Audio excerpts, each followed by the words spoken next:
That's really what we're going to be talking about a lot today. We'll wedge it in the crack with the things that you all are wanting to talk about, because we want you to discover the power of going general when the specifics are uncomfortable.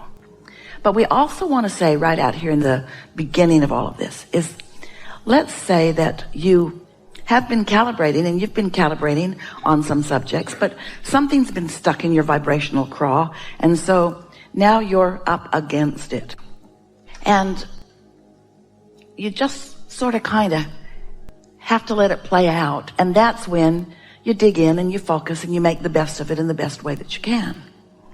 Making a mental note that next time you're not going to let it get that far before you do something about it. You're going to get out ahead of it earlier. It would be like Esther saying, she's in her car and, oh, here's a better one. She's in a car with someone else. Someone who is drunk right now and driving the car she's in. And she kind of thought that might happen because this person drinks a lot. But she didn't want to say anything because she didn't want to hurt this person's feelings. And so she ended up in the car with the drunk driver, driving fast. And so what isn't a good idea is for her to take out her book, her collaborating book, and collaborate well wishes for herself. That's the time to get out of the car. And so we just want you to not be hard on yourself when you're in a situation where it's time to get out of the car. Just get out of the car. But at the same time, say to yourself, I'm not going to let it get this far next time. I'm going to do a better job of paying attention to what I'm feeling and the clues that I'm getting, and I'm not going to get myself in this jam where I have to hurt someone's feelings or die. Those are not good choices. And for some of you, for Esther, in some cases, she'd almost just as soon die as hurt someone's feelings, because she's a people pleaser. She doesn't want to hurt anybody's feelings. She wants everybody to feel all right. But the more you let things go, and the more you come up against things you don't want, then the more likely you are to hurt people's feelings. In other words, the bigger the manifestation is and the closer it is to you, then the more reaction you have in more moments. And so just hold the thought of getting out ahead of it, because that's really what we want to talk about in part today too.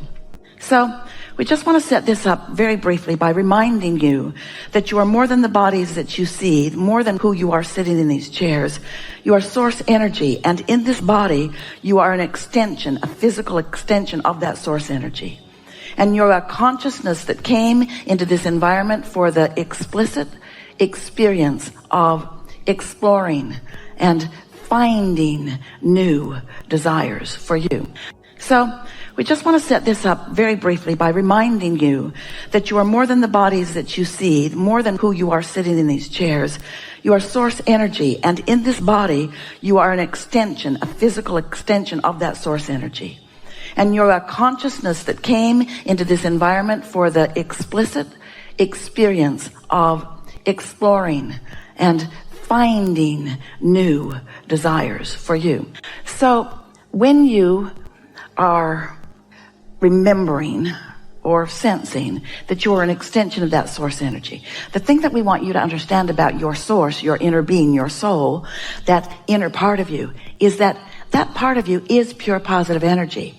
But it's even bigger than that for you. That part of you, when you know what you don't want and you launch that equivalent calibrated vibration of what you do want, it's a wave that when you know what you don't want, you know what you do want. Your inner being calibrates to the you know what you do want part of it. And there becomes a vibrational reality. It's a real thing. It's real like your inner being is real. It's real like the source of you is real, but it hasn't manifested in the way that you have in your bodies, and so you can't use your physical senses to observe it. So you can't see it or hear it or smell it or taste it or touch it, but it is real just the same. And your inner being is there with the new that you have asked for. Now, this is the part that we really want you to hear. As your inner being stands, having already become the vibrational version of the newly improved that your life has given to you, the law of attraction is responding to that aspect of you. And since that aspect of you has no resistance whatsoever. That is a powerful attraction, more powerful than we can even define accurately in a way that you can really hear it and feel it. It's an attraction on your behalf that, unless you mess it up with your contradictory thought, will flow quickly, easily, surely to you.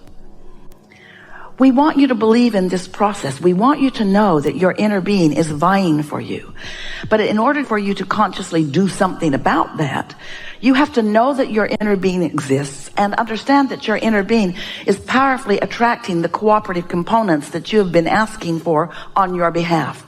The only question that we really want to activate within you and help you find a sincere answer to, as we are here together today, is, are you in your physical form one of those cooperative components that your inner being and the law of attraction are gathering together?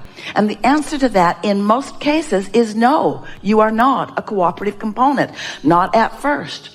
Because the situation or condition that you lived, which made you ask for an improvement, you're usually standing over there writhing in the discomfort of that situation, feeling betrayed by it, feeling defensive about it, wanting to justify why you don't deserve to be there, blaming others for why you are there. And so while in the moment that it happened, you created the solution, when there is a problem, there is an immediate solution. When there is a question, there is immediate answer.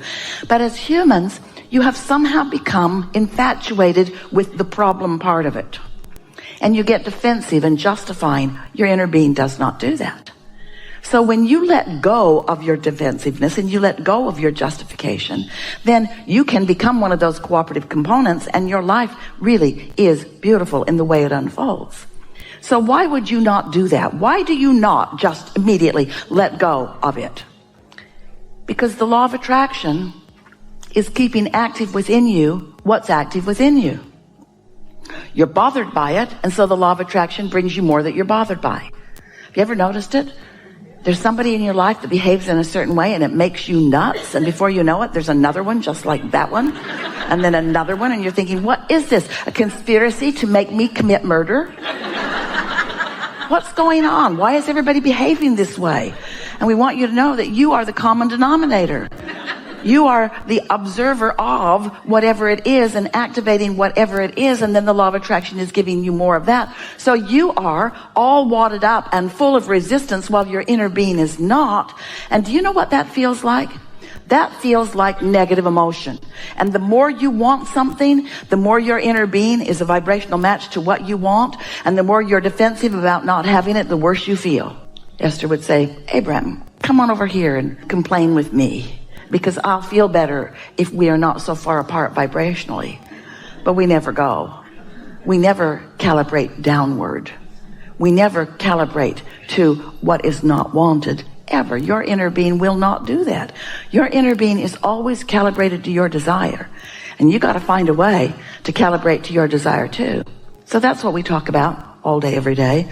Ways that you can do that. We just want you to be easy on yourself about it and realize that it's easier sometimes than others, and it's normal to have negative emotion. If you are an expanding being, and you are, then you've got to know some of what you don't want in order to identify what you do want. But you don't need to make a career out of step one. And step one is the asking part. That's where your life causes you to ask for more. And when you ask, step two happens, because when you're calibrating to what is not wanted, you don't realize it. But at an unconscious level, you are calibrating to what is wanted, and your inner being is right there calibrating to the what is wanted part of your equation all day, every day. And that's why you feel negative or positive emotion. Since your inner being is always calibrated to the answers, to the solutions, to the glorious experience of expansion, if you're not, you're going to feel it. So once you get a handle on what negative emotion means, it just means I've asked for something and I'm not calibrating to it. It also means I've asked for something and I'm not calibrating to it, but my inner being is. It means I've asked for something and my inner being is calibrated to it, and the cooperative components are all being gathered, but I'm not one of them. I'm standing in my justifying, rationalizing, blaming, self-blaming, blaming of others situation. So We are eager to talk to you about anything that is important to you. There is nothing off limits. You're going to notice a wonderful unfolding. It will unfold. You'll see what we mean as it happens. What do you want to talk about? Some things. A lot of trouble in this room. All right, just take it easy, because as you can see, there are a lot of you. And we want you to know that we know what you want. And we know what the path of least resistance is for you, without exception, to find your answer, your solution. So just know that as it unfolds, it's going to be good for you. Whether we call you forward to this chair or whether we call someone else forward who gets it going for you. You see what we're getting at? We're appreciating all of your willingness to come and play with us. Standing on your chair does not help. Begin right here.